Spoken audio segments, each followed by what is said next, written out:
Bonjour, bonjour à tous, nous sommes le mardi 5 avril et c'est le mug.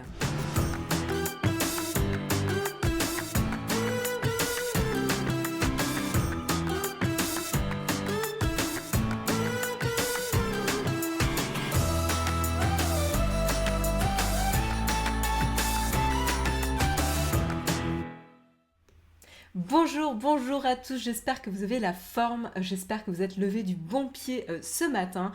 Salut Samuel, merci de confirmer que tout va bien niveau technique. Un grand merci à Afronéa qui ouvre le bal des soutiens sur Twitch. J'espère, en tout cas je suis ravie de vous retrouver ce matin et j'espère que on va passer un bon moment ensemble. Il n'y a pas de raison vu qu'on a des articles et des news assez sympas ce matin. Donc j'en profite pour faire un petit tour de coucou dans la chatroom. Salut Laurent, salut Riboun, salut Poppy, salut Iludo, pardon. Iludo54, salut Artelis21, salut Eliave, salut Diden, salut Polaire, salut Scarlett, salut Technisavoir, salut Fabrice, salut Tobalito Twitch, salut Frouk, salut Chloé. Ben écoute, Technisavoir, tu me demandes comment ça va. Écoute, ça va. Alors, il y a un temps pourri, hein, faut le dire. Faut le dire. Ça va un petit peu fatigué parce que beaucoup d'activités et d'excitation hier soir liées à la Pixel War qui s'est déroulée sur Reddit, Twitch, Discord, voilà. Et donc du coup un petit peu du mal à trouver le sommeil parce qu'on était un petit peu surexcité par ce qui se passait, mais de bonne humeur. Donc tant que la bonne humeur est là et tant que la bonne compagnie est là dans la chatroom, eh ben tout va bien et c'est le principal. C'était génial, la Pixel War nous dit Bad Wolfie. Ben écoute, justement, on en parlera tout à l'heure. Alors, je suis loin d'être une experte, mais justement, avec mes yeux de petit newbie sur le sujet. Ça sera rigolo d'en débriefer, d'avoir vos retours pour ceux qui ont suivi un petit peu l'affaire et pour ceux qui n'y connaissent rien ou qui n'y connaissaient rien jusqu'à hier comme moi. Voilà, donc Fabrice nous dit bizarre, tu viens de renouveler ton sub, mais il n'apparaît pas. Bah écoute, dans tous les cas, merci Fabrice. Je remercie ta volonté. Que ça soit passé ou pas, un grand merci à toi en tout cas. Voilà pour mon état, on va dire ça comme ça. Donc tout va bien, s'il n'y a pas le soleil dehors, il est là avec nous. J'ai la fausse lumière de toute façon de l'émission qui m'apporte mon propre petit soleil. Et puis j'ai vous dans la chatroom qui sont là pour qu'on passe, qui êtes là pour qu'on passe un bon moment ensemble. Salut Flonflon, bienvenue à toi. Voilà, je sais qu'en plus Flonflon aussi il a suivi la Pixel War, il a fait sa petite contribution aussi à la Pixel War. J'ai vu les petits tweets liés à la Starac et tout, c'était assez rigolo à suivre. Donc voilà, c'était encore là pour qu'on en discute, ça sera sympa d'avoir ton retour sur ce qui s'est passé ces quelques jours. Voilà, mais du coup, sans plus tarder, de quoi va-t-on parler concrètement ce matin en dehors de la Pixel War? Parce que certes on va en parler, mais c'était pas la seule actualité tech qui s'est déroulée dernièrement. Alors qu'est-ce qui s'est passé? Alors on vous en avait parlé, je vous en avais parlé d'ailleurs la semaine dernière, hein, tout simplement. C'était notamment Epic Games qui voulait reverser tous les fonds levés suite aux ventes liées à leur jeu phare Fortnite pour des associations caritatives pour soutenir le peuple ukrainien et la situation en Ukraine. Et ça y est, ils ont terminé leur levée de fonds puisque ça se terminait le 3 avril. C'était du 20 mars au 3 avril. On verra ensemble qu'est-ce qu'ils ont réussi à atteindre comme levée. Comme levée de fonds pour soutenir ces causes-là. Et puis ensuite, on enchaînera on va prendre des nouvelles du réseau social Twitter, copie de Twitter de Donald Trump qui s'appelle Truth Social. Alors, ça se fait petit en ce moment et peut-être à raison. A priori, ça ne serait pas au beau fixe, en tout cas, sur la plateforme de Donald Trump. Truth Social. Et pour raison d'ailleurs, il y a deux exécutifs qui quittent la société. Ça a été annoncé hier. Donc on verra un petit peu quel est le paysage et le climat a priori sur ce réseau social et est-ce que Donald Trump y est ou pas? A priori, pas trop. Voilà. On continuera, vous en avez parlé l'année dernière, sur un système de détection de fraude sur les piscines non déclarées des particuliers, piscines dans le sol, hein, ici creusées à même le sol, qui doivent être déclarées notamment pour les impôts, etc. Je crois que c'est non, enfin voilà, ça doit être pour les impôts. Et donc, il faisait un partenariat, le gouvernement avait fait un partenariat notamment avec Google pour pouvoir détecter automatiquement ces piscines et pouvoir faire rentrer dans l'ordre les déclarations. Et a priori, ça marcherait pas aussi bien qu'on aurait voulu. Le taux d'erreur serait quand même assez important et ça a des conséquences évidemment pour rétablir la vérité ici. Et puis on continuera avec la grosse news du jour hier, c'est la prise de participation d'Elon Musk dans les actions Twitter, presque 10%, un peu moins, 9,2% environ d'investissement sur les parts de Twitter, donc c'est quand même très très conséquent. Il devient le principal actionnaire de Twitter, donc c'est massif hein, comme investissement, et on peut se poser la question à raison de qu'est-ce que ça veut dire et qu'est-ce qu'il va advenir de Twitter. Voilà, on rappellera un petit peu les positions d'Elon Musk concernant le réseau social, ses critiques aussi et ses déboires avec Twitter et ses déclarations. Il a tendance à faire des déclarations quand même sur le réseau social qui peuvent être appréciées ou pas.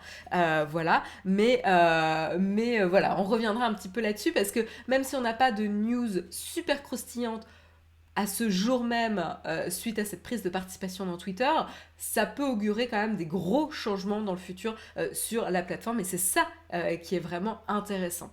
Voilà. Et puis après, on va passer, je pense, une bonne partie quand même de l'émission, si ça ne sera pas le dernier article, je suis pas encore trop sûre. A priori, ça sera quand même ma tartine de ce matin, sur évidemment ce qui s'est passé ces derniers jours, ces 3 derniers jours, 4 derniers jours, puisque ça a démarré, 3 derniers jours, puisque ça a démarré à peu près le 1er avril. C'était donc l'événement Reddit Airplace, qui était un endroit collaboratif où chacun pouvait contribuer à une œuvre de pixel art à hauteur de 1 pixel, une action de pixels toutes les 5 minutes et on verra un petit peu qu'est-ce qui s'est passé durant cet événement, est-ce qu'il y a eu un succès ou pas, comment les communautés internet se sont appropriées et je vous ai fait une petite sélection de tweets, de screenshots pour vous montrer un petit peu ce qui s'était passé du coup durant ces derniers jours. C'est donc un événement qui s'est déroulé et qui a été exploité notamment sur Twitch par les streamers pour encourager la collaboration et la coordination des efforts sur cette œuvre collaborative éphémère. Tout ça dans le cadre évidemment de Reddit, puisque c'était hébergé sur un subreddit de Reddit. Voilà. Et il y en a qui disent ça y est, on a gagné, yes. Bref, c'est dommage de parler de Pixel War, c'est vraiment ce qui a pourri l'ambiance quand l'événement a pris de l'ampleur. Antoine, c'est peut-être dommage, mais justement, il faut quand même en parler. Même si on n'est pas content de comment ça a tourné ou comment ça a pu potentiellement dénaturer l'événement d'origine. Justement, je pense que c'est intéressant qu'on en parle, mais c'était quand même ce qui a fait l'actualité. Un grand merci Tiblasser pour ton soutien, 15e mois d'abonnement, un grand merci à toi. Voilà, en tout cas, on parlera évidemment de ça. Puis si on a le temps, potentiellement de petites brèves sur le streaming, mais c'est pas le focus de ce matin, vous l'aurez compris. Je vous propose du coup de commencer tranquillement avec le Kawa.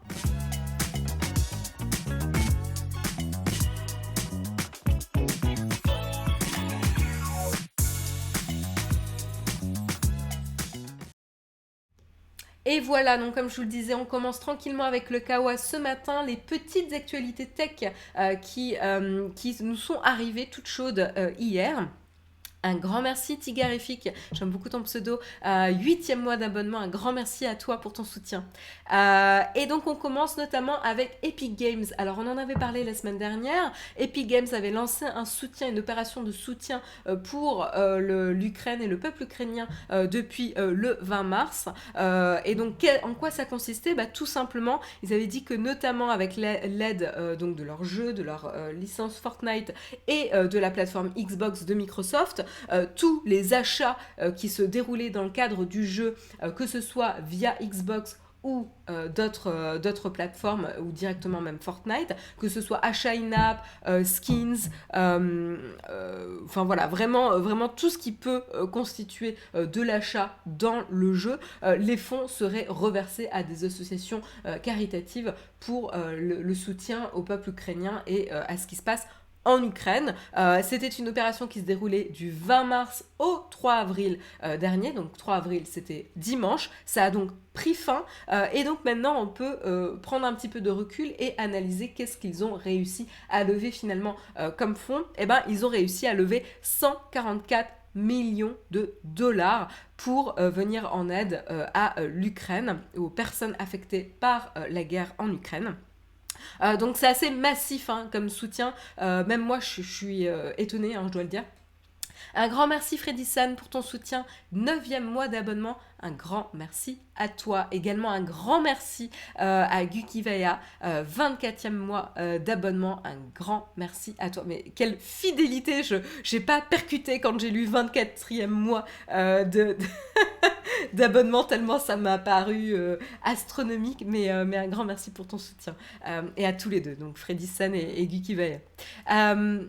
Voilà, donc quand même soutien conséquent, ça montre un petit peu aussi le poids que représente l'industrie du jeu vidéo tout simplement dans le commerce, quel argent ça peut brasser, donc je trouve ça quand même assez intéressant finalement d'en parler. Alors évidemment c'est pas les seuls à avoir fait ce genre d'opération. Il y a eu évidemment de nombreuses célébrités, de nombreuses sociétés, mais ici, pour citer celles qui sont dans l'industrie du jeu vidéo, qui ont également apporté leur soutien, il y a eu évidemment donc Microsoft, vu que c'est ce que j'ai signalé notamment avec la plateforme Xbox, où ils se sont calés sur le timing d'Epic Games concernant Fortnite et qui ont eux également reversé les bénéfices nets de toutes les ventes liées à Fortnite depuis le store Microsoft pour les organisations caritatives.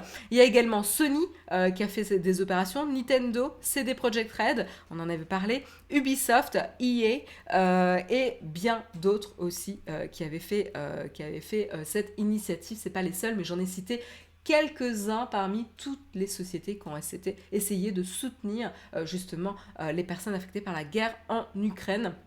Donc voilà, en tout cas, un effort massif pour soutenir les événements actuels dramatiques qui se déroulent encore dans le pays. Voilà, c'était une petite brève, je voulais juste rappeler qu'est-ce qui s'était passé, faire le bilan justement après la fin de cette opération. Mais on va continuer avec des nouvelles du réseau social de Donald Trump.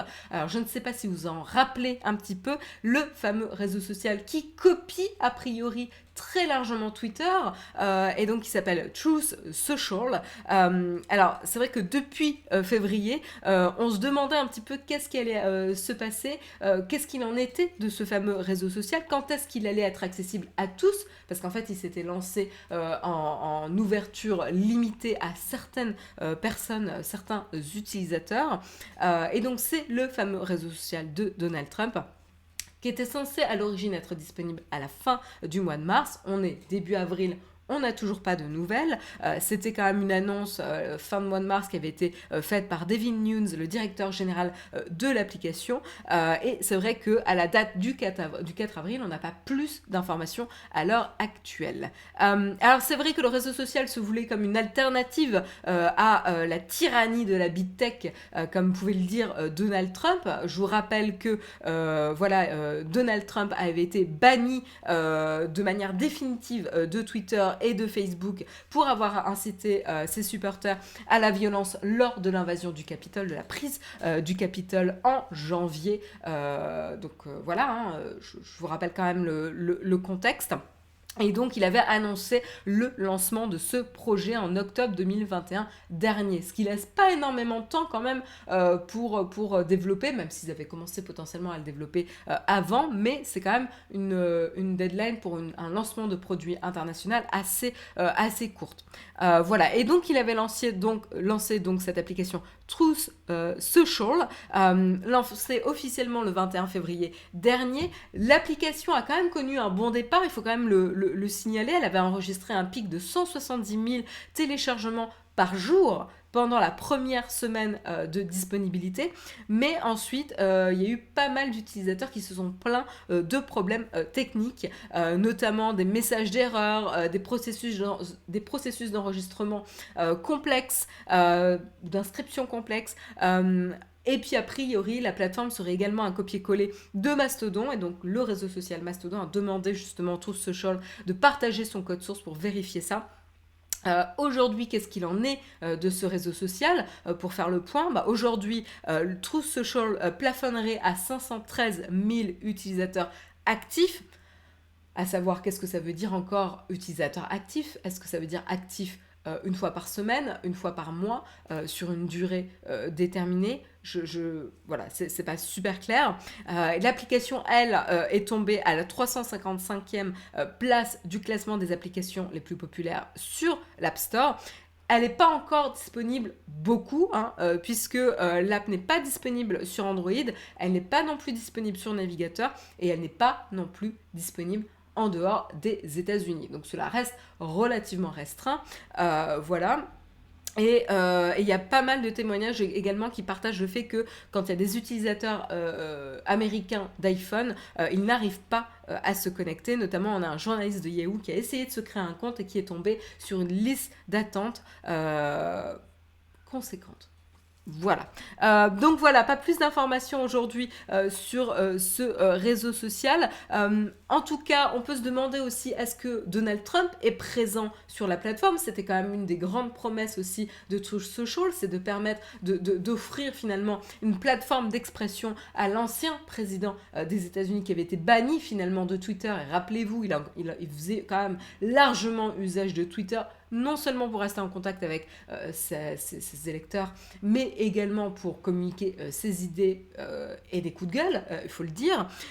Et donc du coup, finalement, il n'y a pas eu beaucoup de truth, c'est-à-dire de tweets, c'est l'équivalent des tweets sur cette plateforme-là, de l'ancien président, puisqu'en fait, ça fait plus d'1 mois qu'il n'aurait pas posté sur le réseau social.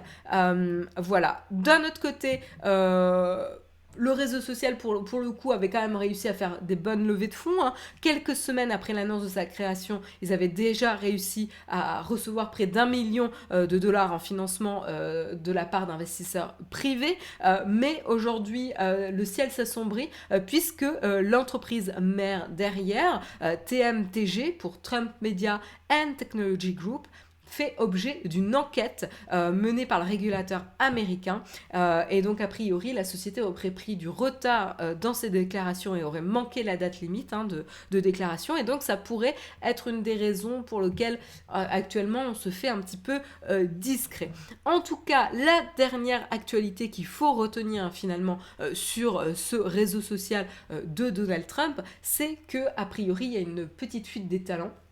Alors après c'est pas forcément une fuite des talents, c'est-à-dire c'est peut-être pas eux qui ont décidé de partir, mais en tout cas il y a 2 exécutifs, donc 2 personnes à des postes très haut placés qui quittent la société et le réseau social. C'est notamment le CTO, le Chief Technology Officer Josh Adams, et le Head of Product Development Billy Bowser, qui ont démissionné de leur rôle alors que ça fait moins d'1 an qu'ils ont rejoint justement ce réseau social.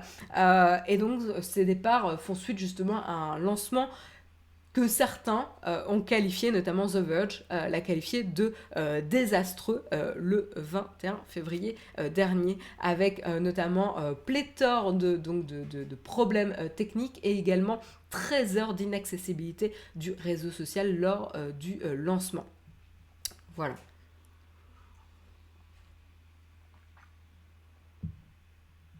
Laurent, exactement, je pense que tu pointes du doigt quelque chose qui mécontente pas mal les électeurs et en tout cas la communauté de Trump, c'est l'absence finalement de participation de Donald Trump sur la plateforme. Voilà.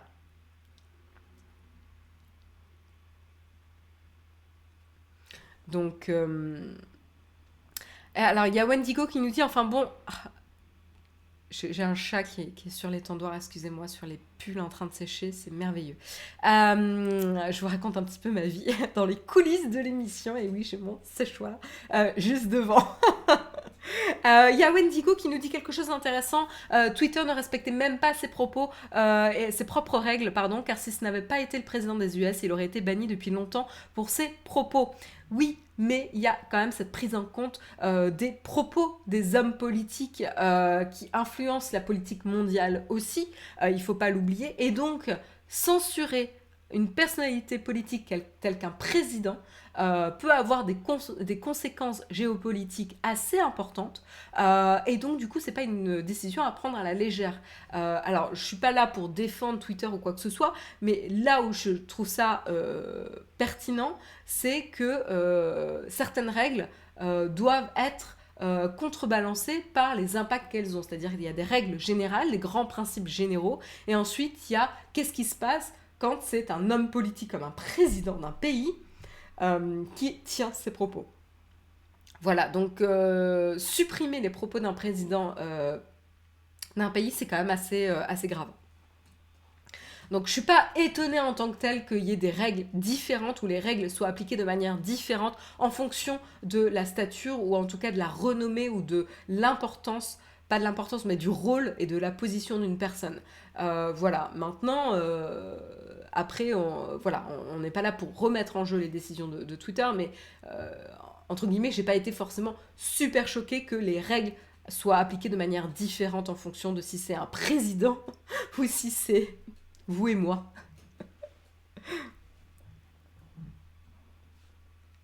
Ah, il y en a qui sont un petit peu rigides ce matin. Non, une règle, c'est une règle. Elle doit s'appliquer à tout le monde. On est où là?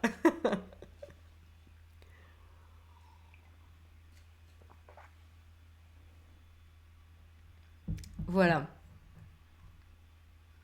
Et est-ce que Twitter doit gérer la diplomatie d'un pays? En tout cas, c'est des débats très intéressants. Voilà. Est-ce que, coucou, j'ai raté le moment pixel art? Non, pas encore, elle belle. Pas de crainte. On n'a pas encore abordé, on le garde pour la tartine. Donc, tu as encore quelques minutes. Donc, voilà en tout cas pour True Social. Ça sent pas très très bon, en tout cas pour le réseau social. On vous tiendra au courant évidemment s'il y en a plus d'informations ici, voilà, qui seront communiquées. Mais en tout cas, pour l'instant, c'est ce qu'on a. On peut le regretter, mais c'est un fait, une partie de la diplomatie et des relations presse d'un pays se passe sur Twitter. Oui, c'est vrai. Euh, Après, Twitter est un réseau privé à la base, mais il n'a pas à se plier à la diplomatie d'un pays vu que ça attire des utilisateurs pour la lecture, ça se comprend aussi. Wendigo, ouais, mais ça va même plus loin. C'est-à-dire que tu dirais qu'une société privée ne doit pas prendre sa responsabilité concernant l'équilibre géopolitique aussi. Euh, ou qu'est-ce qui se passe concernant... Enfin, ouais, c'est un débat passionnant, complexe, mais voilà, il ne faut pas nier aujourd'hui qu'une partie de la politique se passe sur Twitter.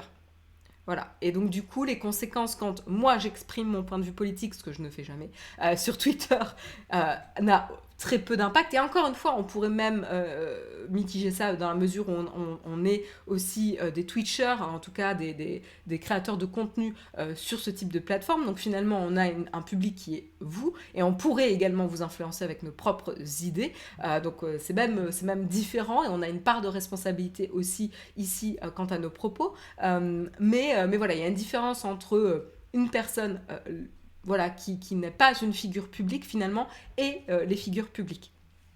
Voilà, nos actes ont des conséquences ici. Donc c'est important de le reconnaître aussi.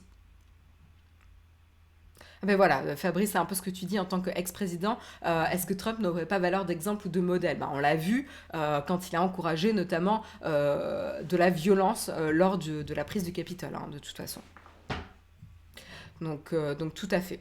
Bref, On continue après la petite prise de nouvelles et de santé de True Social, on continue sur un autre article que vous avez fait l'année dernière. C'était notamment une expérimentation qui avait été lancée, donc ça fait maintenant un an, pour détecter automatiquement les piscines qui n'étaient pas déclarées par les contribuables afin de leur faire payer du coup 300 € de taxes foncières supplémentaires. Donc ça, on vous en avait parlé, c'était un contrat à 20 millions d'euros qui avait été passé entre la Direction générale des finances publiques et Google et le groupe Capgemini voilà, qui coordonnait un petit peu tout ça. Il y a eu notamment une intelligence artificielle qui a été mise au point pour analyser automatiquement les photos satellites de la base de données d'images de Google Maps ou Google Earth. Et donc, du coup, oui, voilà, la Direction générale des finances avait pas mal d'espoir pour régulariser certaines déclarations et certaines situations, mais finalement, dans la pratique, le succès n'est pas total, puisqu'il y aurait quand même une erreur dans 30% des cas, ce qui n'est pas négligeable ici. On remarque notamment que le logiciel confond les piscines creusées dans le sol, celles qui sont ciblées ici, avec celles qui sont entourées, donc dans le sol, entourées d'un cadre en maçonnerie, etc. Et elles sont confondues avec tout ce qui est hors sol, donc piscine gonflable, ce genre de choses. Même certaines fois, simplement des bâches bleues sont prises pour des piscines. Donc la prochaine fois, un conseil, prenez une bâche verte. Il vaut mieux être confondu pour du gazon qu'autre chose. Voilà. Et donc, du coup, c'est pas très très bon, en tout cas, en termes de détection des piscines. Un autre point aussi, c'est que on espérait pouvoir, en tout cas, la Direction générale des finances espérait pouvoir repérer des bâtiments non déclarés également, et finalement cette idée a été abandonnée. Là aussi, le système n'arrive pas à faire la différence entre un bâtiment habité et une pergola ou un abri pour voiture, ce qui est en effet, on peut imaginer, compliqué à détecter parce que des fois le garage ressemble et est inclus sous la toiture de la maison. Enfin, il y a des choses qui sont quand même difficiles à détecter. Et donc on note cette fois-ci pour ce dernier élément de détecter les bâtiments qui ne sont pas déclarés, on note 80% d'erreurs. Donc clairement pas utilisable dans l'état.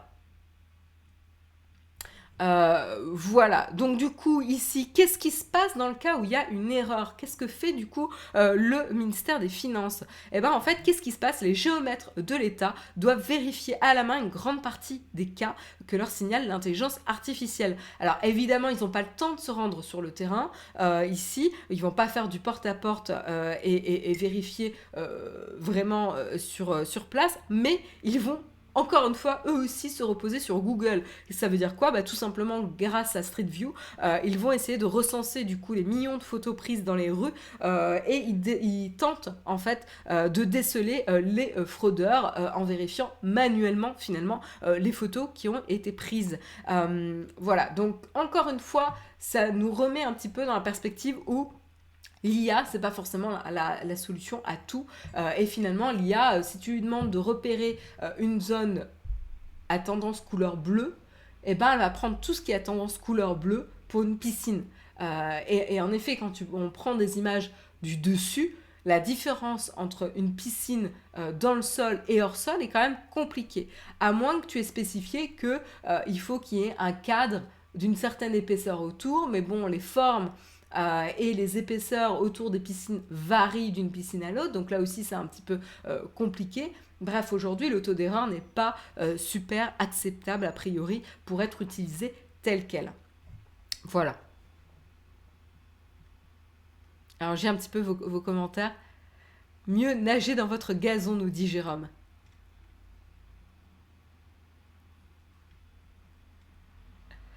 Il y a Wendigo qui nous raconte: ma mairie avait cru que j'avais construit une pièce supplémentaire et une cuisine. À la mairie, on a utilisé Google Maps sur plusieurs années pour juste montrer que j'avais juste repeint les murs. Ah oui, il y a quand même une différence entre repeindre des murs et ajouter une partie à ta maison quand même. Hein. Il y a Technique Savoir qui nous dit alors que la délation c'est tellement moins cher. C'est affreux comme commentaire.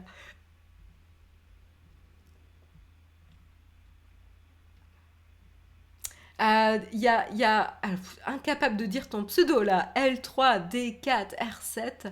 Tu nous dis, il semble que la mise à disposition de cette fonctionnalité au gouvernement français avait été octroyée à la suite d'un paiement assez important. Oui, j'ai signalé en début d'article, hein, c'était 20 millions d'euros. C'était un contrat global, donc je connais pas en détail toutes les prestations, mais en tout cas, ça faisait partie d'un contrat à 20 millions d'euros ici, pour tester ça. Voilà. Terraloc nous dit: je travaille dans un groupe qui vend des liners, ou je sais même pas ce que c'est, et non, beaucoup de piscines n'ont pas d'eau mais gris ou vert à cause du choix de la couleur du liner. Donc ça doit être la surface, le revêtement à l'intérieur d'une piscine. Oui, t'as raison, ouais, et du coup les couleurs peuvent varier. Bon, oui, mais bon, j'imagine que si tu prends une bâche vert pétard, quand même, il y a peu de chances que ta piscine soit de cette couleur, non? Ça fait un peu vaseux, non? Prenez une couleur de bâche vaseuse. Personne n'a envie d'avoir une couleur de piscine comme ça. Ça veut, oui, en même temps, une piscine vaseuse, si elle n'est pas nettoyée, elle sera de cette couleur aussi. Bref, j'ai pas de solution. Prenez une couleur de bâche violette. Orange, j'en sais rien. Un truc qui ressemble pas à de l'eau. Bref. Voilà en tout cas pour la petite mise à jour concernant cette fameuse expérimentation. Tout ça pour 300 € de taxes. Soen, oui, mais bon, c'est aussi... alors, 300 € multiplié par le nombre de fraudes, ça peut être quand même intéressant. Surtout si finalement ça s'automatise plutôt bien. C'est-à-dire qu'après, tu laisses tourner le système et il n'y a pas de coût supplémentaire, mais par contre, il y a un gain supplémentaire en termes de collection d'impôts. Et puis, il y a aussi il y a un point de vue d'éthique, c'est-à-dire qu'il faut arrêter de frauder, quoi. Je veux dire... Enfin, voilà, par principe, quoi. Voilà, payez vos impôts, quoi, si vous vivez en France. Voilà. Donc, je vous propose de continuer. Non, mais cacher sa piscine à 10-20K pour 300 € c'est lamentable. Ah oui, d'accord, ok, je comprends mieux ton commentaire, Soen. Merci pour la précision. Ouais, alors après, je pense que toutes les piscines sont pas à 10-20K. J'ai aucune idée hein, du prix d'une piscine. Je n'en ai jamais eu moi-même. Donc, je n'ai strictement aucune idée du budget d'une petite piscine. Donc, je ne sais pas. Mais ouais. Après, ouais, t'essayes de grappiller comme tu peux, quoi. En tout cas, certains essaient de grappiller. Sur News nous dit une piscine, c'est 10K minimum. Ah ouais, quand même, hein. Et après, il y a l'entretien aussi, hein. Ouais, il y a quand même Anaïs Cerise qui nous dit une piscine, c'est minimum 4 000 €. Ouais, ça me semble un peu plus raisonnable. Ah, vous êtes quand même les plus nombreux à dire 10-20K, hein. Bon, ok. Après, il y a Anaïs qui nous dit c'est en creusant soi-même 4 000 €. Ouais, bon. La majorité des personnes, je pense, ne creusent pas par elles-mêmes. Donc on va aller plutôt vers 10K, ok. Merci pour vos commentaires dans la chatroom.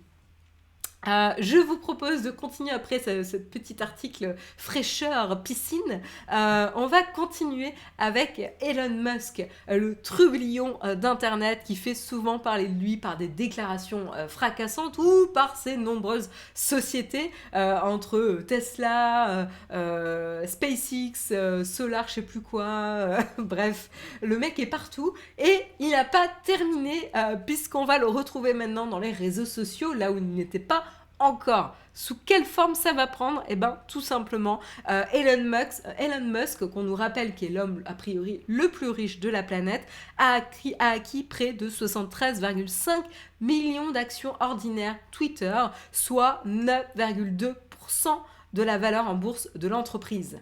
C'est énorme. Juste quand même, je vous le dis, c'est énorme. Cela fait de lui, pourquoi c'est énorme? Cela fait de lui le plus gros actionnaire du groupe, devant le fonds d'investissement Vanguard, qui était à 8,8%, et la banque Morgan Stanley, qui était à 8,4%. Ça, ce sont des données partagées par Bloomberg. Donc voilà. Hein, et du coup, suite à cette annonce qui a été officielle, hein, communiquée, il y a eu un document qui a été déposé auprès de la SEC, le régulateur boursier américain, donc c'est officiel, acté ici. Suite à cette action et ce document, le site donc Twitter, la valorisation du site de Twitter s'envolait d'environ 20% avec les actions à hauteur de 47,21 $. Pas mal. Pas mal, pas mal. Donc voilà, donc a priori ici, en se basant sur le prix de clôture de vendredi de l'action Twitter, Elon Musk, ici, l'investissement s'élève à 2,9 millions de dollars. Donc pas mal encore une fois. A priori, pour l'instant, il a déclaré que sa prise de participation qui reste inférieure à 10% des actions ordinaires reste passive, c'est-à-dire qu'il ne compte pas influer sur les grandes décisions stratégiques de l'entreprise. J'ai envie de vous dire, pour l'instant. Je me suis trompée. Tu me dis millions, milliards, t'as raison. L'investissement d'Elon Musk s'élève à 2,9 milliards de dollars. Voilà. Merci pour la petite correction, c'est quand même important. Voilà, donc pour l'instant, ça serait donc une participation passive. Il ne va pas être inclus ou impacter les décisions stratégiques de la boîte, mais ce n'est que le début, j'ai envie de vous dire. C'est-à-dire que d'autres personnes, d'autres analystes ici, comme par exemple Dan Ives de Westbush Securities, diraient qu'a priori, ce premier investissement pourrait conduire à une participation active et un actionnariat potentiellement plus agressif. Donc ça ne pourrait être que le début ici de l'implication finalement d'Elon Musk sur la plateforme Twitter et donc un prélude à un rôle plus actif au sein de l'entreprise. Et ça ne serait pas non plus complètement surprenant. Pourquoi ? Parce que Elon Musk s'est déjà exprimé sur Twitter. Donc déjà, il l'utilise au quotidien, Twitter. Il s'exprime, c'est une plateforme pour lui, etc. Et puis, il s'est déjà exprimé sur le service en tant que tel, qu'est-ce qui fonctionne, qu'est-ce qui ne fonctionne pas, qu'est-ce qu'il faudrait changer. Il a fait notamment des sondages sur la plateforme et à savoir, il a quand même 80 millions d'abonnés sur son compte. En 2018, à l'été 2018, justement en termes de polémique, on revient un petit peu sur ce sujet, il avait publié un tweet où il assurait disposer de financements appropriés pour retirer Tesla de la bourse new-yorkaise sans en apporter la preuve. En 2019, début 2019, il avait refait une action où il avait publié des messages directement liés à l'activité du fabricant de véhicules électriques après cette publication, il y avait notamment une décision qui avait été prise où toute publication liée directement à Tesla doit être préapprouvée par la SEC. Parce qu'en fait, tout simplement, il n'a pas le droit d'influencer le cours de la bourse et la valorisation de la boîte qu'il dirige. Et donc du coup, il devait justement répondre de ça et faire préapprouver toutes ces publications en lien avec Tesla. Il avait également abandonné son poste de président du conseil d'administration de Tesla à l'époque. Début mars, revirement, Elon Musk a demandé à un juge de New York d'annuler l'accord passé avec le gendarme boursier, donc la SEC ici, pour ses tweets, affirmant que par la voix de son avocat, que la SEC cherchait à harceler Tesla et à réduire au silence Elon Musk. Ouais, ok. J'aurais été curieuse de voir comment tu défends cet argument-là. Mais bon, voilà. C'est mon humble avis très personnel ici. Et donc voilà, donc encore une fois, Elon Musk donc, a un petit passé un peu houleux avec Twitter et sa capacité à s'exprimer librement ou pas. Et là, c'est pas forcément Twitter qui sanctionne ici, c'est la SEC pour ne pas influer encore une fois sur la valorisation de sa boîte.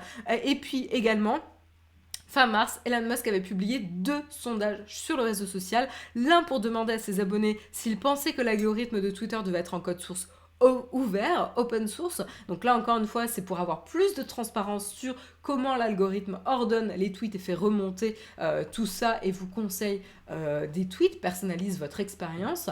Donc là, c'est pour plus de transparence. C'est un argument qui est revenu beaucoup de fois à l'encontre des plateformes de réseaux sociaux qui font finalement leur business grandement basé sur les algorithmes. Rappelez-vous également aussi YouTube, par exemple, où de nombreux créateurs de contenu avaient pointé du doigt YouTube sur l'opacité finalement des recommandations YouTube et la difficulté de faire finalement un business parce que du jour au lendemain, des vidéos pouvaient être recommandées ou pas finalement sur la plateforme, ce qui rend quand même la viabilité de ton business assez fragile. Ici, et donc du coup là on a un petit peu la même volonté, c'est d'avoir plus de transparence du coup sur l'algorithme. La deuxième sondage qui avait été fait, c'était notamment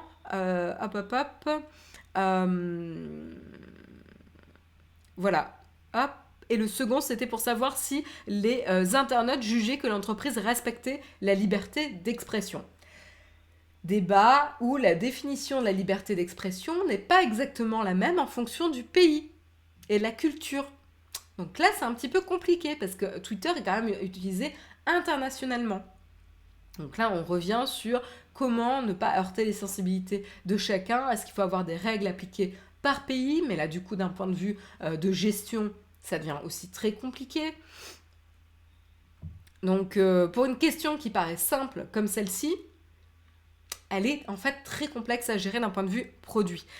Et donc du coup, les votants, les tweeteuses, s'étaient exprimés sur la première question. Ils avaient largement voté oui, comme quoi ils voulaient avoir l'accès à l'algorithme en open source pour pouvoir avoir plus de transparence. Et puis pour le second sondage, ils avaient voté non. En effet, Twitter ne respecte pas a priori la liberté d'expression. Voilà, donc ça c'est assez intéressant. Et suite à ça, il s'est exprimé, étant donné que Twitter agit de facto comme une place publique, son incapacité d'adhérer au principe de la liberté d'expression mine foncièrement la démocratie. Et voilà, ça c'était la déclaration d'Elon Musk suite aux résultats des sondages. Il avait ensuite posé la question, une nouvelle plateforme est-elle nécessaire ? Eh ben, il va potentiellement prendre en main le sujet et notamment ça peut commencer par son investissement dans Twitter. Donc pour l'instant, encore une fois, sa participation reste passive, il ne va pas participer aux décisions stratégiques de la boîte. Après, combien de temps ça va durer avant qu'il prenne une participation active à la stratégie de la boîte? Je serais assez curieuse de le faire. On pourrait lancer un pari, mais bon, on va voir.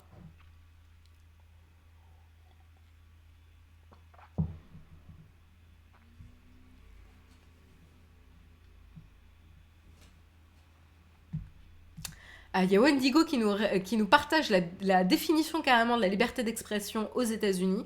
La liberté d'expression aux États-Unis est protégée par le premier amendement de la Constitution des États-Unis et par les constitutions et lois des nombreux États. Il y a cependant de nombreuses exceptions, dont l'obscénité, la diffamation, l'incitation à l'émeute, le harcèlement, les communications secrètes, les secrets commerciaux, les documents classifiés, le droit d'auteur et les brevets. Voilà.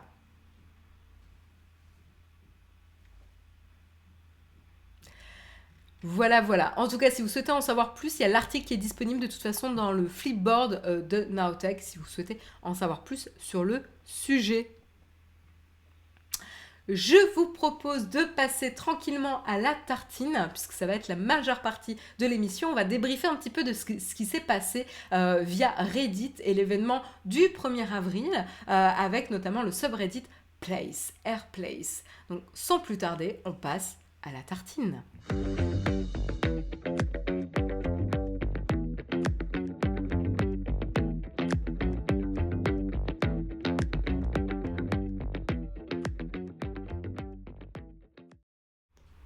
Et voilà, on se retrouve pour la tartine de ce matin, tartine dédiée à l'événement qui s'est déroulé et qui a déchaîné un petit peu les communautés internet ces quelques derniers jours. Alors, concrètement, le contexte, qu'est-ce qui s'est passé ? Ça a commencé sur Reddit.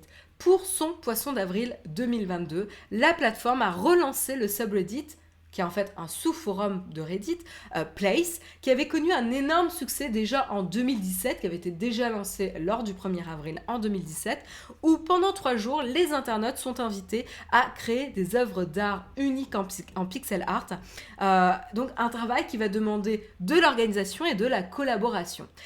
Chaque utilisateur connecté a le droit de placer un petit pixel de couleur sur une toile vierge numérique immense toutes les 5 minutes. Donc en gros, vous avez un pixel à placer pour vous, disponible toutes les 5 minutes. Donc si vous étiez un utilisateur vérifié de Reddit, c'était toutes les 5 minutes. Si vous étiez un utilisateur Reddit non vérifié, vous aviez un pixel, je crois, toutes les 20 minutes.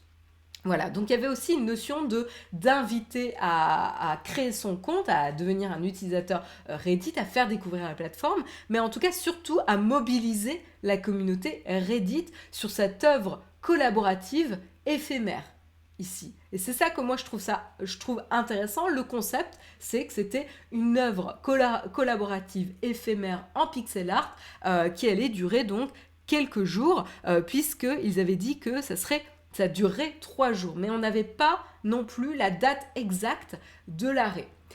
Donc, alors, je pense qu'il y a un angle qui manque dans ce que j'ai dit dans œuvre collaborative éphémère, c'est qu'en fait, c'était aussi une œuvre collaborative éphémère évolutive.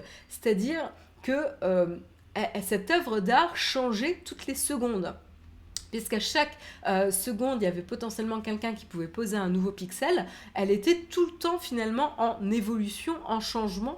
Donc on pourrait soit dire que c'était plusieurs œuvres d'art à chaque instant finalement qui changent et qui se transforment, soit une œuvre d'art qui évolue finalement avec les différentes contributions et collaborations sur la plateforme.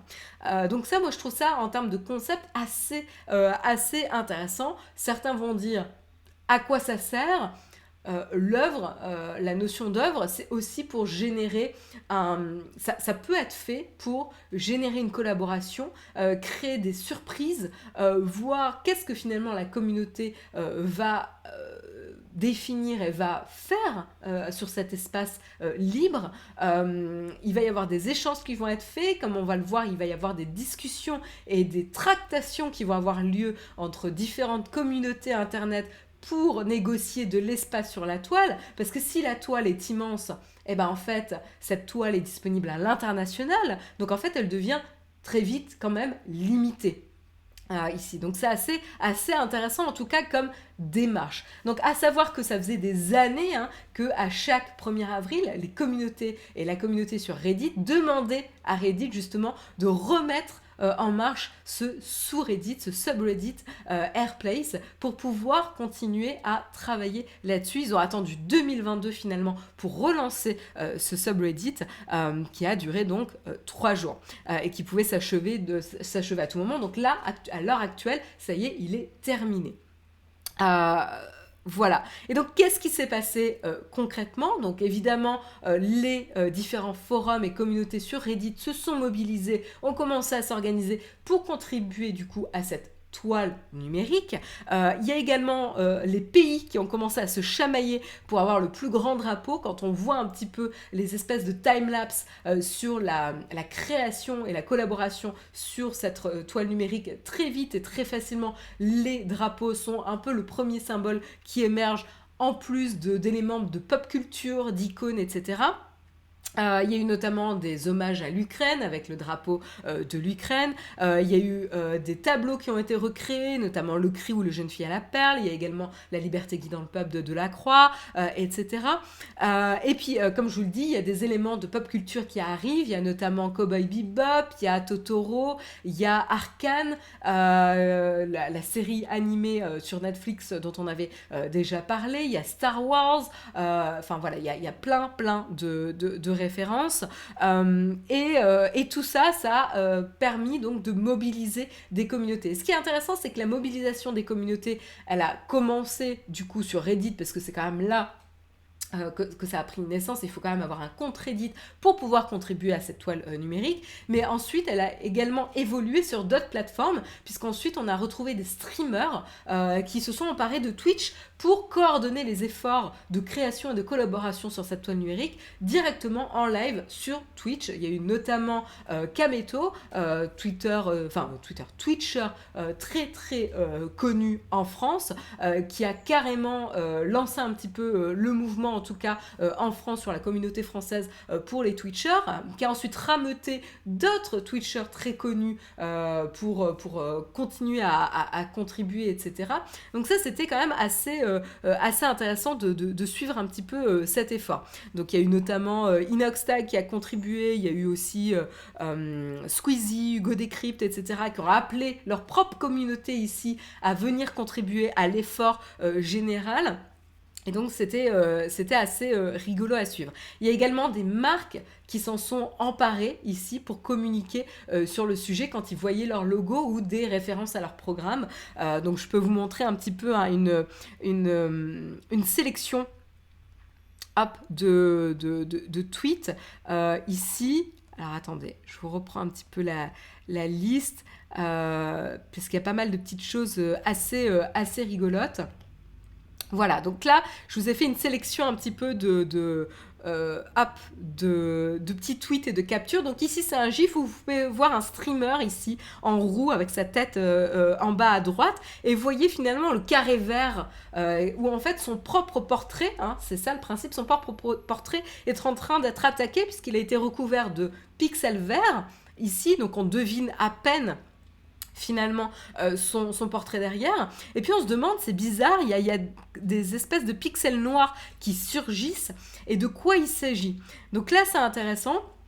Ça va faire référence à une des querelles qui a eu lieu donc entre ce streamer et les streamers et la communauté française qui était à tendance localisée en bas à gauche de la toile numérique. Et qu'est-ce qui se passe? C'est que vous voyez qu'il y a un mot qui est en train de se former sur son portrait.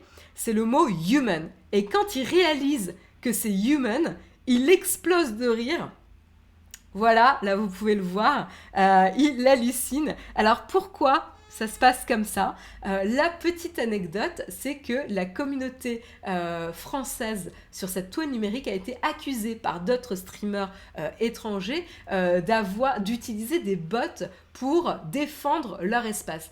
Le débat ici, c'est que la France occupait a priori trop d'espace avec sa zone. Alors je vais vous la montrer quand même.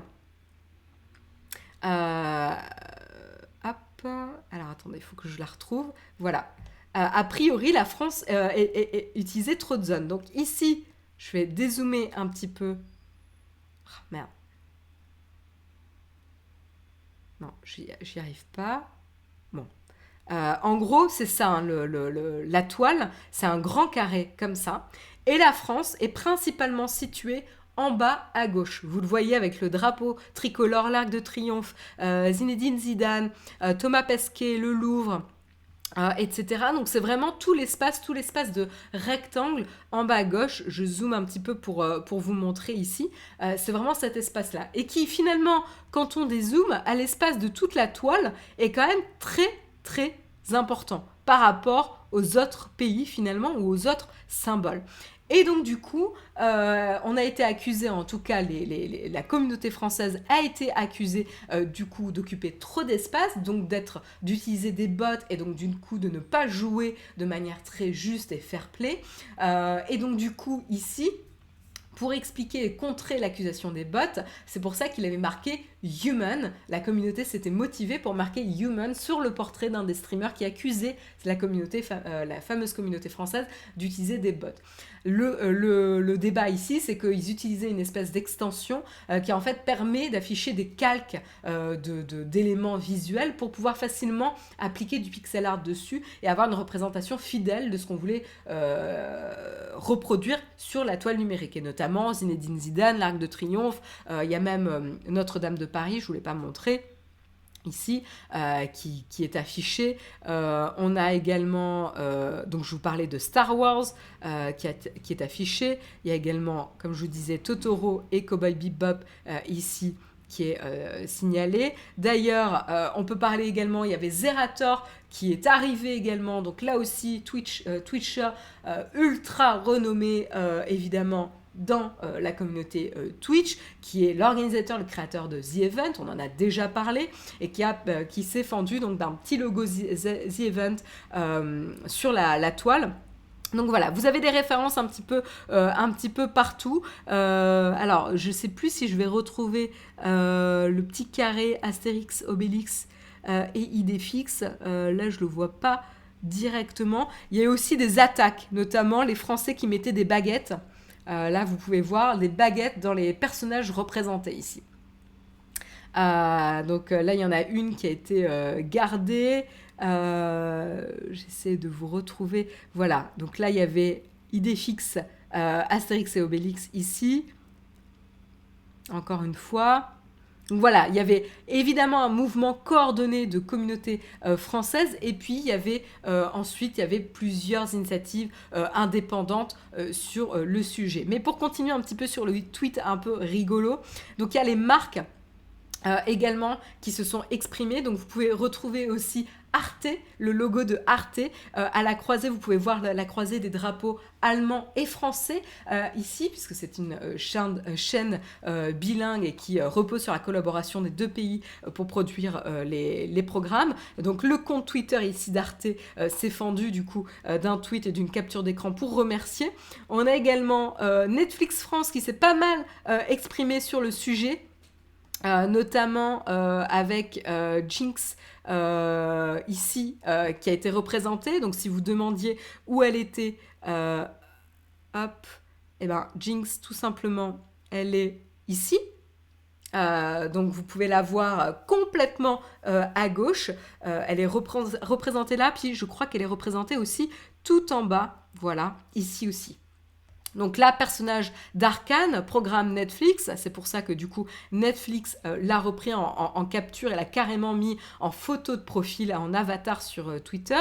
Il y a également Netflix qui encourage la communauté des Twitchers français en postant justement la capture, cette capture-là. Et puis ils ont continué ici aussi pour célébrer aussi Jinx ici.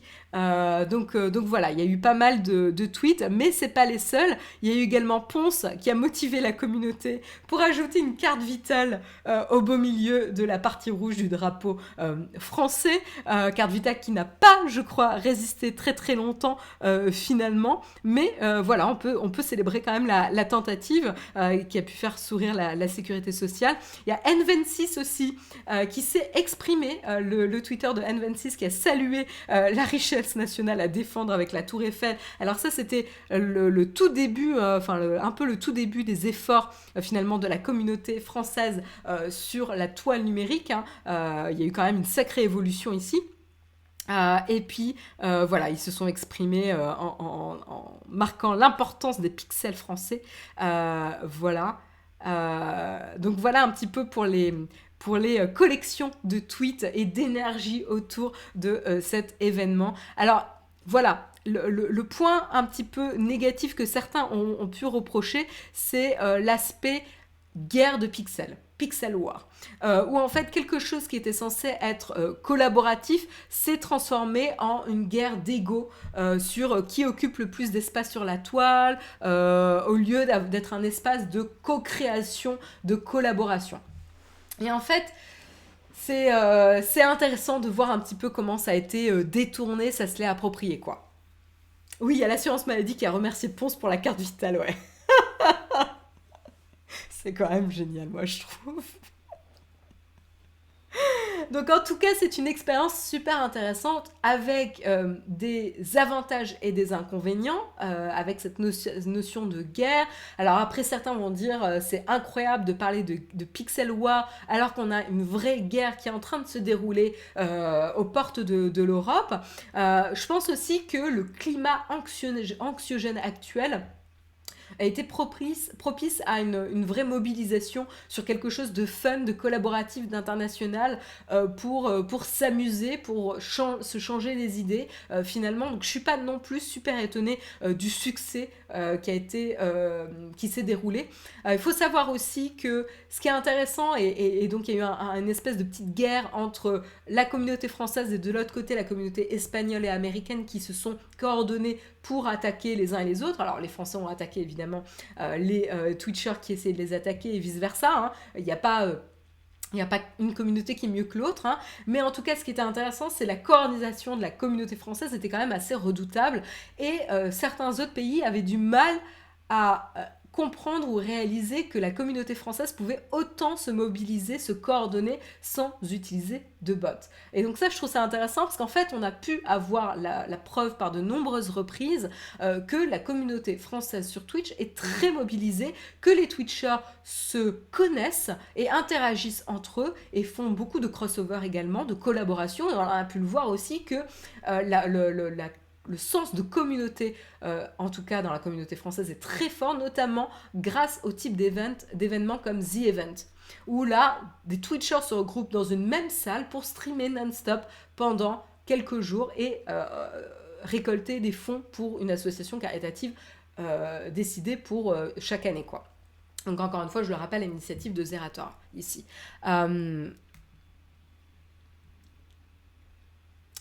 Comme dans la vraie vie, t'as des pélos qui font leur délire, puis les nationalistes prennent le dessus et ça part en guerre d'écho.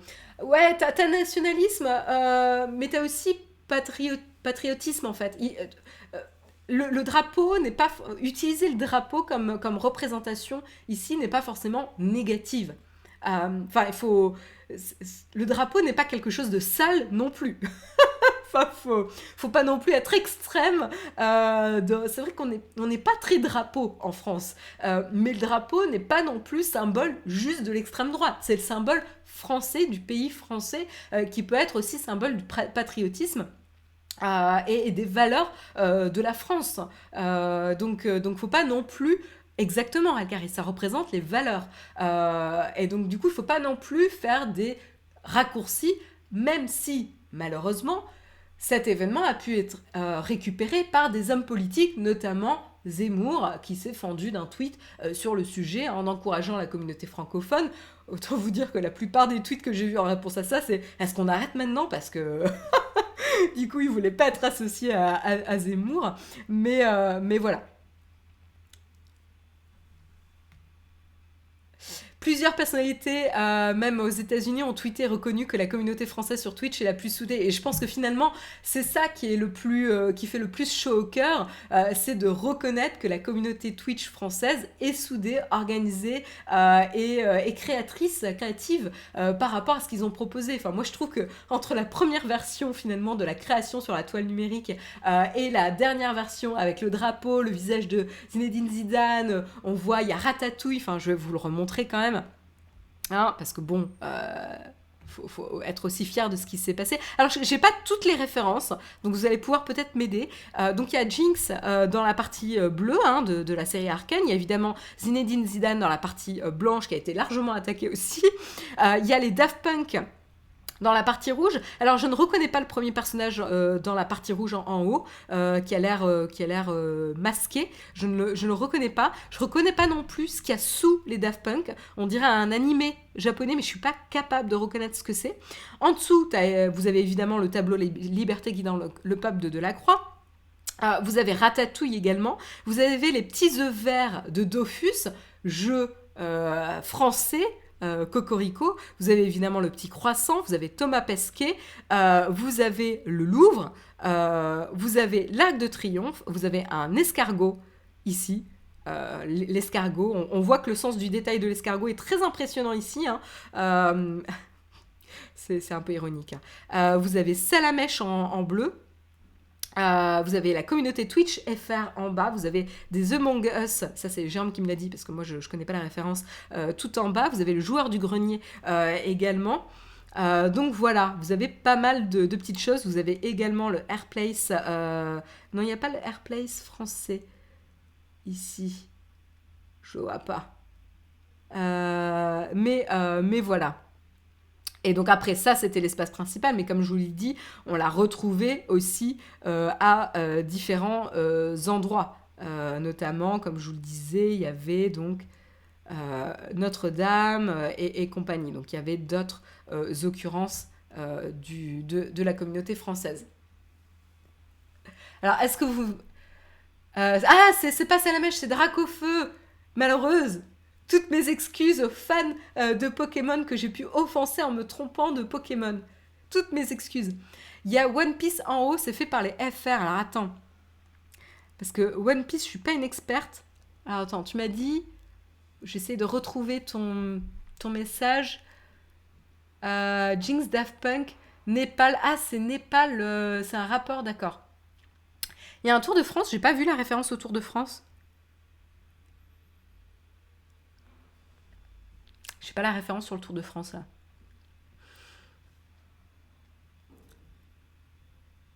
Les vélos Tour de France en bas de Tonton Allié Suisse. Je vois pas.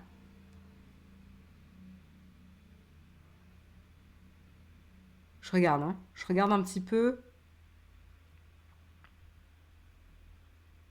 Ah, je les ai pas trouvé là. Et après. Alors, je lis un petit peu vos commentaires. Le dessin a été fait par le subreddit One Piece et exécuté avec l'aide des Français. Mais il est où? Dites-moi où il est. Je le vois pas là. Alors, je crois que lui. C'est lui là? Parce que lui, je l'avais vu, il est super bien fait.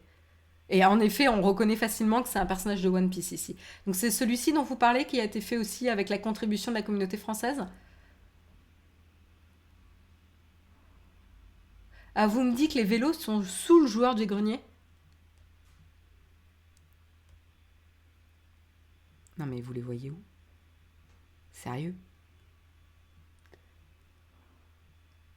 Ah, regarde, il me dit en haut du drapeau français. Ah oui, j'avais pas vu aussi que c'était One Piece ce visuel-là. J'avais pas lu. Mais oui, en effet, maintenant que je zoome, je reconnais les positions. Et les bras super allongés. Bien vu, bien vu. Ah, j'adore, vous me faites découvrir des trucs en plus. Pour Dracofeu, oui, Dracofeu à moitié faux, c'est une évolution de Salamache. Oui, ça ouais. Mais c'est vrai qu'il est un peu plus grand. Salamache est plutôt mignon.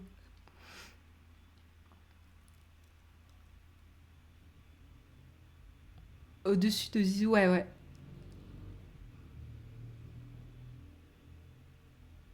Lofi Girl, en dessous des Daft Punk, est une playlist de musique chill sur YouTube avec cette jeune fille qui lit et son chat à côté. Ah, ok. Je vois pas le chat là, hein. Ok, d'accord. J'avais pas la référence, merci Wendigo.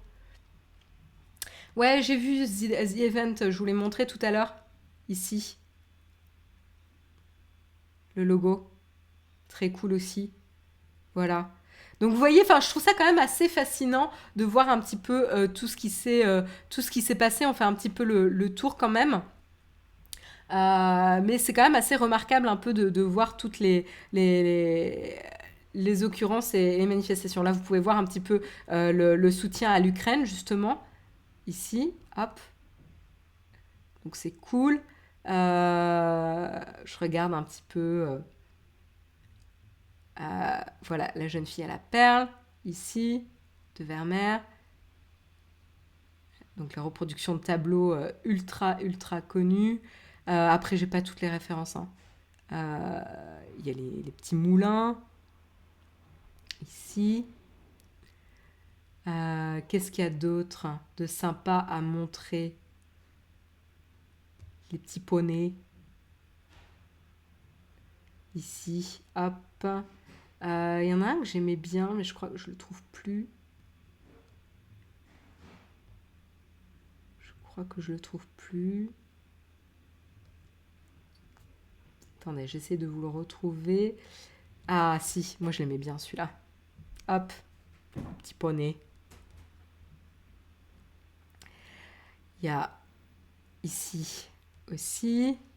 des choses assez sympas. Donc voilà, je trouve quand même il y a aussi le collectif de hackers Void, où là, il n'y a vraiment pas intérêt à les attaquer ici. Donc voilà, je trouve ça quand même assez fascinant de voir un petit peu les mouvements qu'il y a pu avoir sur cet événement.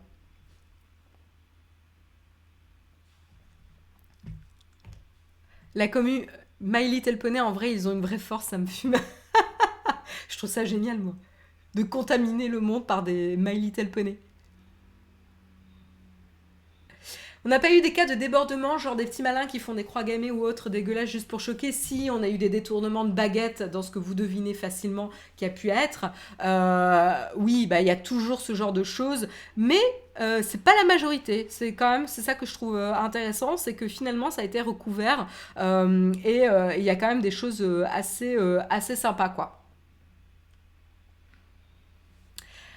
Juste au-dessus du Void, il y a le logo. Oui, oui, oui, tout à fait, fait avec la communauté de Flonflon. Juste au-dessus de Void, ils ont fait la Starac.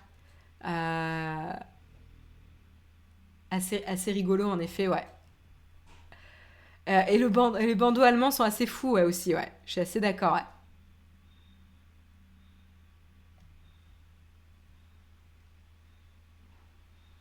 Les vrais gagnants, c'est la commune Among Us, ouais.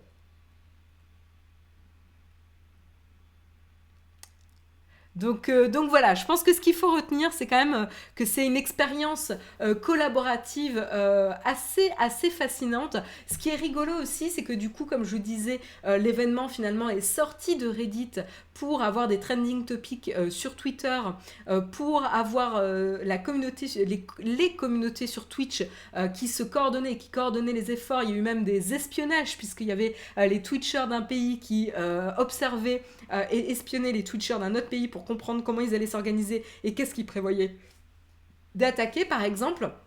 Et donc, je trouve ça assez fou. Il y a eu également des tractations faites sur Discord pour essayer de trouver un terrain d'entente, notamment avec les Espagnols, etc., et pour arrêter les attaques incessantes sur l'un ou l'autre des espaces.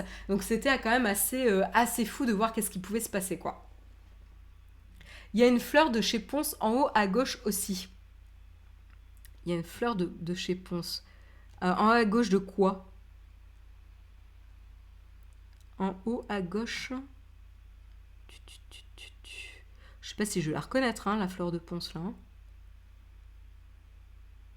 Je la vois pas. Je la vois pas. Si t'as un repérage un peu plus précis que en haut à gauche, je veux bien essayer de vous la montrer. Mais là, je la vois pas. Dans le coin. En haut à droite, on me dit. En haut à gauche ou en haut à droite? Tout en haut à droite, vous me dites. Tout en haut à droite. Ah oui. Oui, oui, oui. Hop. Exactement. On la voit. Merci, merci. Dans la chatroom, vous êtes les meilleurs pour faire du repérage et m'orienter. J'aime beaucoup ce petit jeu. Voilà. Espionnage, campagne de renseignement, bataille de communauté, donc le terme war prend un peu son sens, ouais, ouais, tout à fait. Ce qui est un peu dommage, c'est évidemment tout ce qui est débordement, insultes et compagnie. C'est un petit peu dommage, mais la fleur de Ponce a été épargnée parce que les Hollandais pensaient que c'était une tulipe. Ouais, enfin, elle ressemble pas trop à une tulipe hein, quand même, hein, la fleur là. Je sais pas si vous avez déjà vu une tulipe, mais c'est quand même d'abord plus simple à faire que ça et ça ressemble vraiment pas quand même. Où est Charlie? Je sais pas s'il y a quelqu'un qui a fait Charlie dans... Parce que ça aurait été rigolo pour le coup, dans cette toile, d'essayer de le retrouver quoi. C'est peut-être un peu vieux comme référence aussi. Euh... Si, il y a Waldo. Vous me l'avez trouvé, Waldo? Ça, franchement. Et puis après, j'arrête là-dessus parce que sinon, je vais passer ma journée à trouver des références avec vous en live et on va pas s'en sortir. Il est où? Dites-moi où est Charlie ou Waldo pour les anglophones. Non, mais je vais jamais le retrouver. Il y a tellement de rouge et tellement de trucs petits là. J'ai aucune chance de le retrouver là. Ah, tiens, il y a une brique Lego ici. Je vois un nageur qui était rayé vers le haut à droite. Encore. Vers le haut à droite. Trouve le bandeau espagnol et suis-le. Ah, tiens, j'ai trouvé Mario et Luigi. Ici. Ah, ça y est, je l'ai trouvé. Vous êtes trop forte. Trouve le drapeau espagnol et suis-le. Alors là, vous m'avez permis de trouver Waldo. Vous avez fait ma journée là. C'est excellent. Vous êtes trop bon pour donner les indications. Hein. Franchement, vous voyez un petit peu, on m'a dit de suivre le drapeau espagnol et Waldo est juste après. En plus, j'étais pas très loin quand j'ai montré les petits poneys la dernière fois. Ah, il y a Sonic aussi. Bref, je vais peut-être m'arrêter là parce que j'ai passé ma vie à faire ça sinon. Il y a tellement de choses à regarder. Bref. Voilà. Bon, écoutez, les 9h14, je vous propose de garder les autres news peut-être pour un prochain jour. Mais je pense qu'on a fait notre plein de petites anecdotes. Il y a tous les logos de la F1. Il y a tous les logos de la F1. Non mais arrêtez, là, vous me donnez envie de chercher après. Non, j'arrête de chercher. J'arrête de chercher. En tout cas, c'était bien fun. J'espère que l'émission vous a plu. Est-ce que Marion va déborder? Non, Marion ne débordera pas ce matin.